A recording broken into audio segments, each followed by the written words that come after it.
A'udzu billahi minasyaitonir rajim. Bismillahirrahmanirrahim. Alhamdulillah rabbil alamin. Wa sallallahu wasallam wa barak ala nabi Muhammad wa ala alihi wa sahbihi ajmain. Assalamualaikum warahmatullahi wabarakatuh. Ngayon po ay araw ng Friday, February 28. Tayo po ngayon ay nasa Fanar Alcor. At may pag-aaral dito at translation po ng sermon. So ang mag-translate po ay si Brother Ibrahim Bagadjong at ang backup naman niya ay si GR Magtera sa Cheikh Mokles.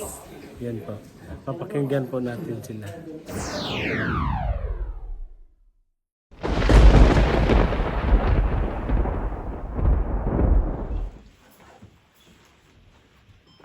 Bismillahirrahmanirrahim. Alhamdulillah wahda wassalatu wassalamu ala man la nabiyya ba'da. So, matapos ng papuri sa Allah at salawat sa propeta alayhi salatu wassalam, siguro simulan ko doon sa sinabi or binanggit ng khatib yung ikhlas. Doon siguro magandang magsimula. Malaking connection patungkol sa pagpasok ng Ramadan. Matapos ng pagbanggit niya sa ikhlas at importansya nun, may binanggit siyang hadith.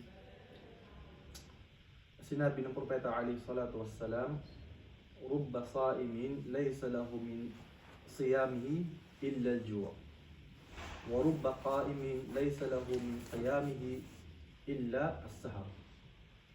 So, sabi nga ni Bro Amir, perhaps rubbama o rubba, maaaring sa mga taong nagfa-fasting, nabanggit din yung siyam kanina, sa mga taong nagfa-fasting, laysa lahu min siyamihi illa al-ju'.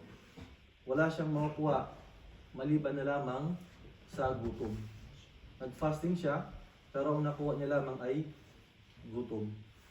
At ganun din doon sa mga qiyam, ibig sabihin ay nagtaguyod ng sala nila, wala silang nakuha mula sa pagtataguyod ng sala nila maliban doon sa pagod at wala silang tulog sa gabi. Nagqiyam sila, pero wala silang nakuha maliban sa puyat. May kasamang pagod siyempre, kung papaliwanag natin maigi. Kasi kung babalikan natin yung binanggit nilang hadith na man qama Ramadan imanan wa ihtisaban. Ang kondisyon para mapatawad yung kasalanan, unang-una is yung iman. Yung pananampalataya sa Allah subhanahu wa ta'ala. At ang pananampalataya, katunayang may kalakip dapat itong ikhlas or sinseridad sa Allah subhanahu wa ta'ala. Kaya napakaganda ng pagsisimula ng khatib, sinimulan niya sa pagbabanggit sa ikhlas.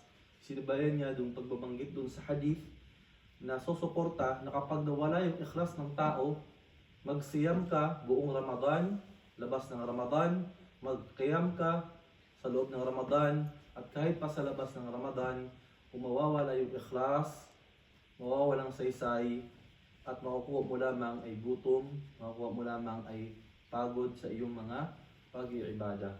Na inaakala mong pag-iibada, ngunit hindi siya tunay na ibada dahil nawala mula sa iyo ang ikhlas.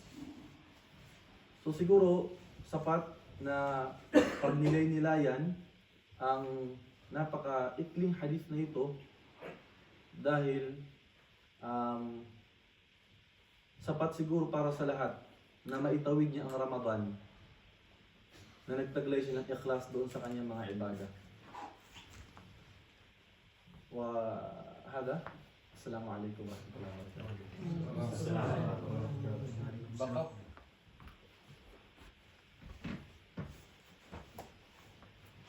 Kahit pag camera to kayo, Brian, na lang, pwede mo. Bro, no camera. Oo, okay na. Audio na lang. Dapat lahat, Hindi, oo, papantay. Pag narinig mo naman, di ba? So gusto nila bro. Ayan.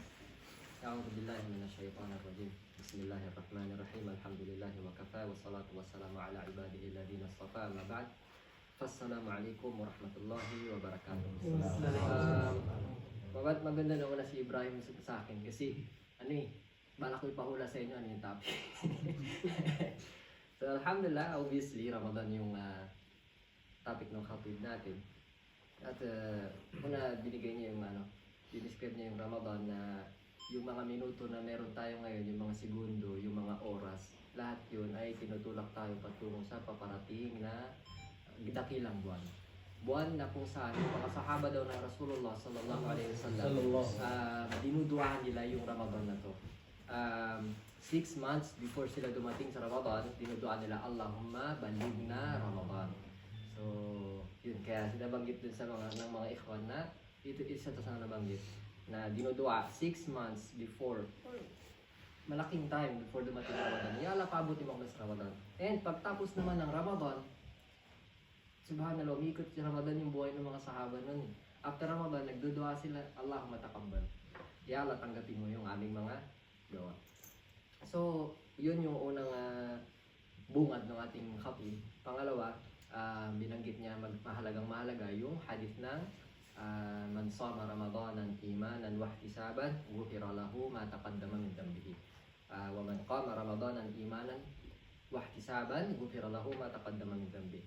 Sino man yung mag-ayuno sa Ramadan nang may pananampalataya, wa ihtisaban from the word hisab. Okay, para may background tayo, yung hisab yung account, hasibuan kung sa kung i-account yung mga sarili nyo. So, dun galing yung ihtisaban. Ibig sabihin, nakikita mo yung ginagawa mo na something na titimbangin in the near future. Hindi mo lang siya ginagawa. Ghufira lahu ma taqaddama min dhanbi. So, yun yung requirements, imanan, out of faith, and hoping na masama yun sa account mo sa mabubuting gawa. Ghufira lahu ma taqaddama min dhanbi. Patatawarin sa kanya yung kanyang mga naunang kasalanan. And ganun din sa man qama Ramadan, sa mga nag-qiyam. Magandang point dun ng imam yung ikhlas. Kasi unang-una, sayang yung gawa natin kung hindi siya ikhlas. In general, yung ibada mo, ginagawa mo para mapuri, para ka makilala, pagpapakitang tao. And sa on a lower level, hindi man yun yung hinangad mo, pero naging aadad na lang sa'yo yung, hindi ka nagre-react, pero naging nakasanayan na lang yung ginagawa mo. Magkaibang bagay yun. Nakasanayan mo na lang, hindi ka nagre-react, pero wala na dun yung ihtisab, wala na dun yung paghahangad na ma-account yun sa mabuting gawa mo. Okay? So, nakakasira din yun. Napakalaki ng trabaho ng puso sa atin. Napakalaki talaga ng trabaho ng puso. So yun, intensyon, in-emphasize nyo ng imam. At yun, iwasan natin na isabay yung this Ramadan, I'm gonna be fit.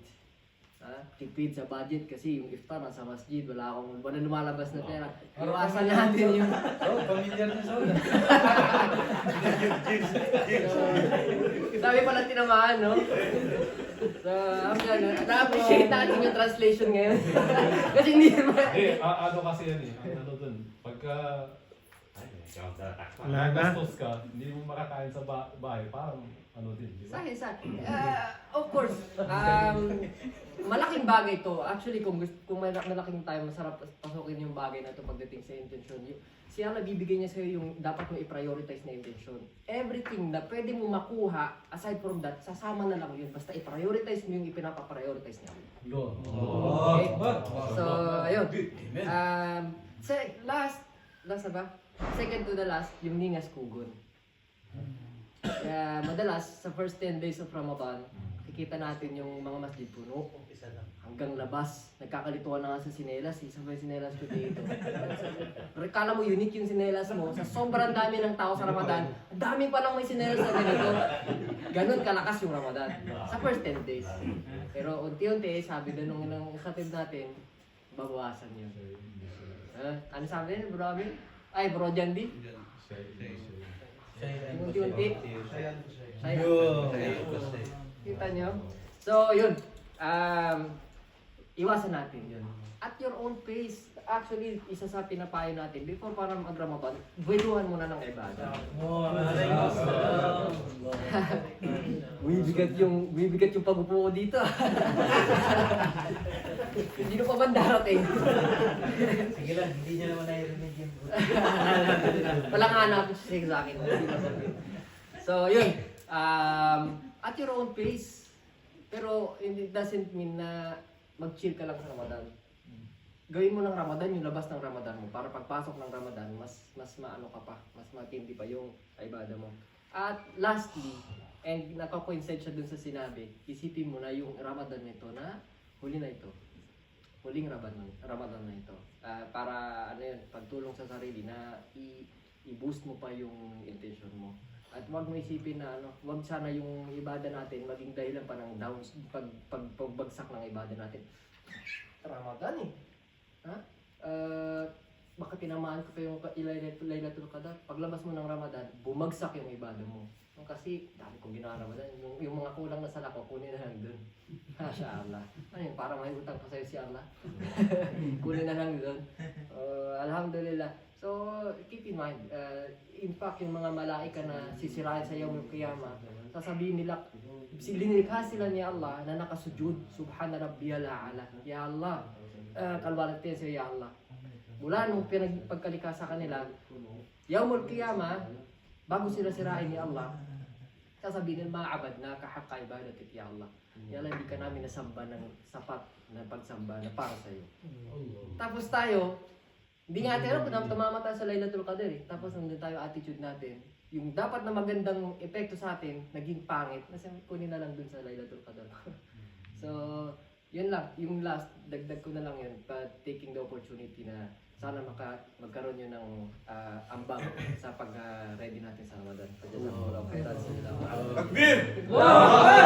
Assalamualaikum warahmatullahi wabarakatuh. May dadagdag na ako sa Alhamdulillah wassalatu wassalamu ala man la nabiyya ba'da wa ba'da. Assalamualaikum warahmatullahi wabarakatuh. Actually nasa labas ako so hindi ko alam kung nabanggit ng imam o hindi.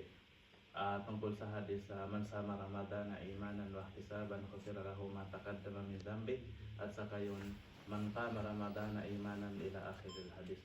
Pero yung hadis na to nagsasabi kung sino ang lahat man, kung sino ang nag-ayuno, imanan wa ihtisaban, ano yun, papatawarin, ghufira lahu lahat kasi yung ma is parang ganang sabi ko is lil umum eh, parang lahat ng mga kasalanan niya is papatawarin. Pero yung hadis na to is muqayyad siya ng hindi lahat ng kasalanan papatawarin kapag ikaw ay nag-ayuno. Yung papatawarin niya is mga kasalanan na maliit. Pero yung mga kasalanan na malaki, hindi niya mabubura. Only kapag yung isang tao is ay nagtauba. Kapag yung kasalanan na malaki, yun ay hindi mabubura sa pamamagitan ng pag-ayuno o paggawa ng qiyam sa buwan ng Ramadan. Pero yung nabubura niya is mga maliliit na kasalanan. Pero ang hadis, sabi niya, man sama, kung sino man, lahat ng mga nagsasawm o nag-aayuno, man sama Ramadan, nag-ayuno ng Ramadan, yung 30 days, man sama Ramadan na imanan, dahil sa pag-iman niya, paniniwala, ihtisaban, or yung pagka-count niya, ghufira, papatawarin ghufira lahu lahat ng kasalanan. Kasi ang ginamit. Lahat. Pero, ghufira lahu taqaddama min dhanbi, papatawarin lahat ng kasalanan niya is nakadaan. So, pero yung hadith na to, kung titinan mo is lahat ng kasalanan ko is papatawarin dahil ako'y nag-ayono.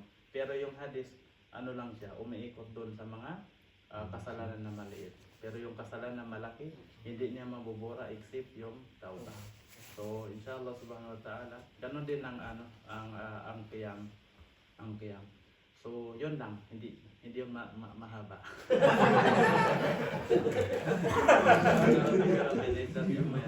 Salamun ala al-mursalin walhamdulillahi rabbil alamin.